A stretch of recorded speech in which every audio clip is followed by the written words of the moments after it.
clean it back off, scratchers, but she loves to be scratched. All mules and horses love to be scratched.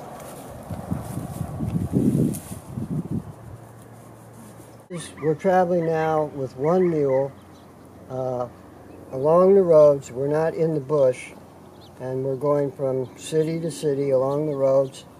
And we don't pack very much food because we don't need to, because we're always passing a grocery store. We're always passing a gas station. And horseshoes, I don't pack any horseshoes because we use easy boots. These are what I use on the mule. They just slip over let's the look foot. at that. They slip over her foot. Yeah.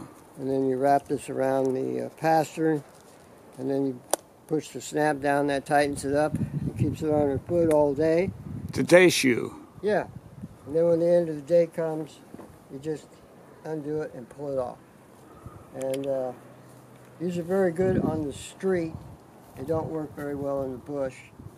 They don't last very long. They're subject to a lot of scraping on sticks and grass. Well, first I'll explain my food, when I'm in the bush, how I eat.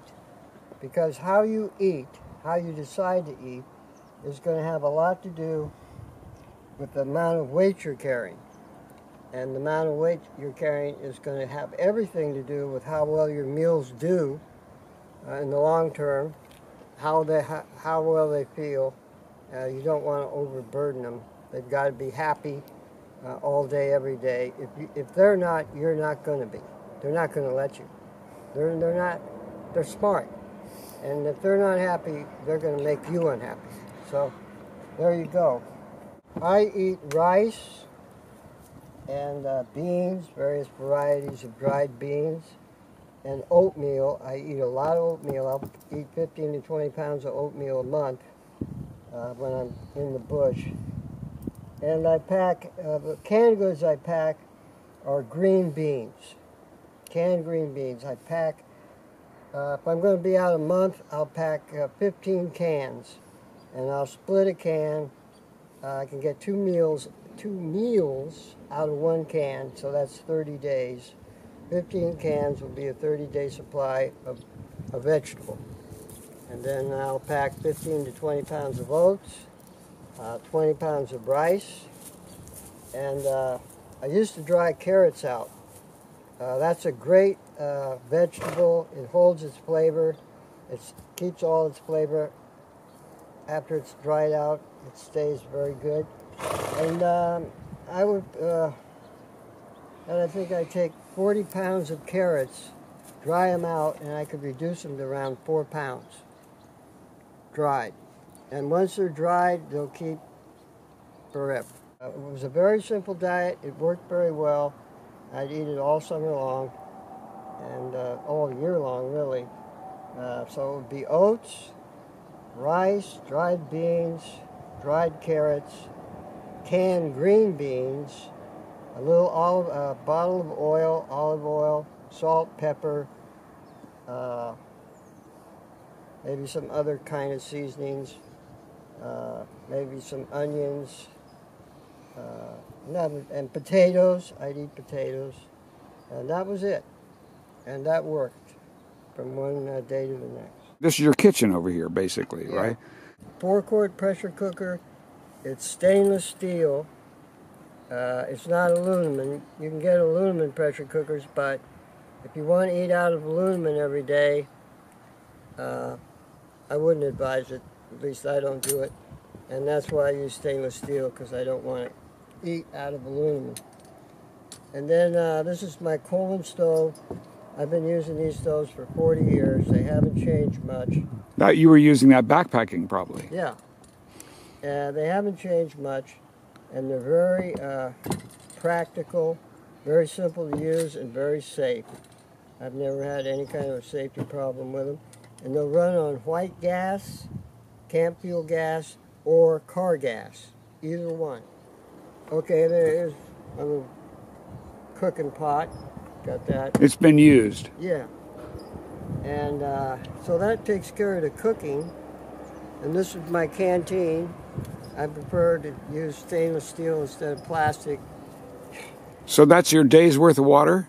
No, I've got 4 of these. Okay. I carry when I'm in the bush and I leave a water hole, whether it's a creek or a spring or a windmill, I always fill up. So I've got 2 gallons, and I got 4 of these. They're each a half gallon each. And so I leave a water hole with 2 gallons of water in my pack, and then I carry a quart canteen on my saddle. So I leave a water hole with 9 quarts of water, and all my wandering around, all over Nevada, California, the whole western United States, I've never been without water for either drinking or cooking. You know, I said I was been all over the western United States through all the deserts and everything. With the available sources of water, creeks, rivers, dams, ponds, cattle dams, so forth and so on. The mules very rarely go without water more than a day. And if they get water once every 24 hours, they adjust to it, they do fine. And then once in a while we have to go without water for a couple of days. Makes them a little uncomfortable, but they're in no jeopardy. None whatsoever. Okay, this is my tent. I carry this. It's just a one-man tent. I don't use a tent very often. I don't. Very seldom use it. That's why I need a little lightweight one-man tent. There's no purpose in carrying around a big tent. And this here is some basic tools we haul. A screwdriver, a pair of scissors, a stitching awl. This tool here probably goes back to caveman days, the principle by which it's used. It's been around for a long, long time, and this is the thread for it. And we use it out here. I used it to stitch all that gear, to stitch the breeching and put that together. I use it just for almost everything. And to repair it when you need it. And for repairs. And then I carry some needle thread for mending clothes. This is nylon. And I got some needles so I can mend clothes and stuff like that. And I carry a couple of these things. When you're For sewing, clamps. You can clamp stuff in place so it doesn't move around on you. And then a tape measure. Yep. For accuracy. Yeah, that's it. For accuracy that's hard to obtain. This is a 1 quart bottle. It's perfectly legal to put gas in this. They sell it in camp stores for that exclusive reason, to fill with gas for your stove. And when I'm in the bush, I carry 4 of these, and they'll last me a month to 5 weeks. Yep. And then I carry pure neat split oil. Pure neat split oil. Don't get anything that's been cut with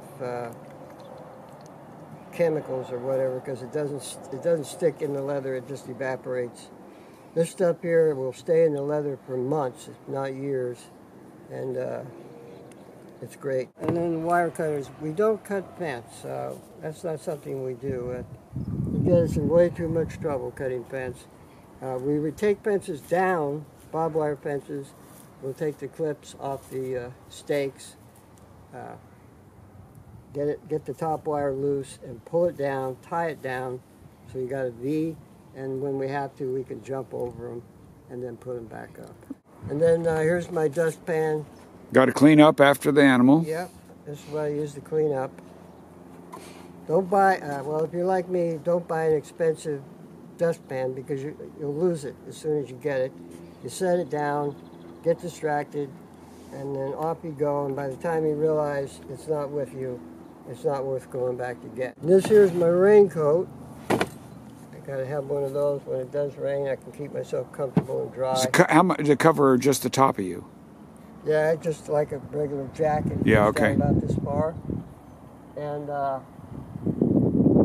what I do is I take one of these big black plastic bags, poke a hole in the top of my head, and then slots in the side for my arms, and then it goes down over me.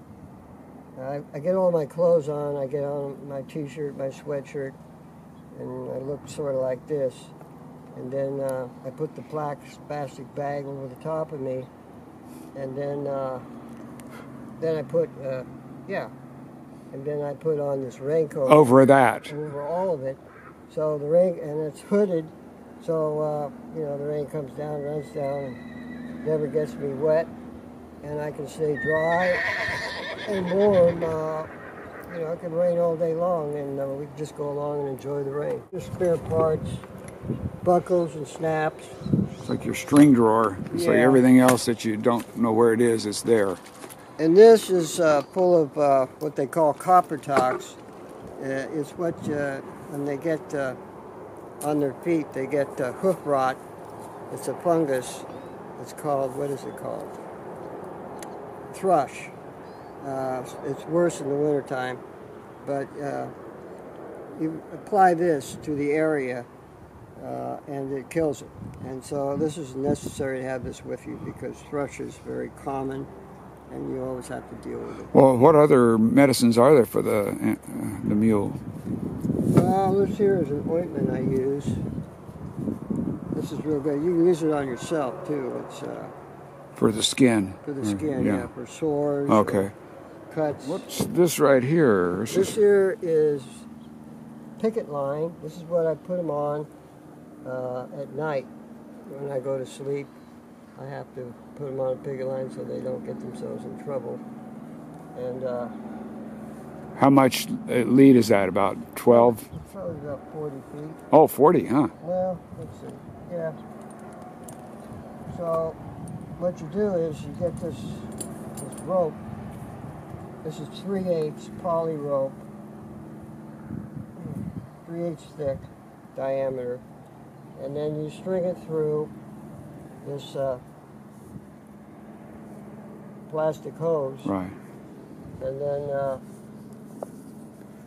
put a snap on one end. Put a snap on one end. So that goes near her harness or what? Yeah, goes on her harness. And then, especially a young mule that's never been on a picket line before, you have to use these because they will get themselves caught up in the rope and start fighting the rope, and this stuff here will just cut right through. So that's far enough away from the head. Yeah, away from the head and all the legs. And then you tie a knot, and that protects them from getting seriously injured. And you can custom make that to the critter. Yeah, you can make it any length you want. Yeah. Depending on how you put it together. And then I cut the hose. I don't keep it all in one piece because when the stuff gets cold, it gets stiff as a board and becomes very difficult to roll up, if not impossible. So I cut sections, and then I can roll it up quite easily. In the wintertime, it's easy when the summertime when it's warm, but when it gets cold.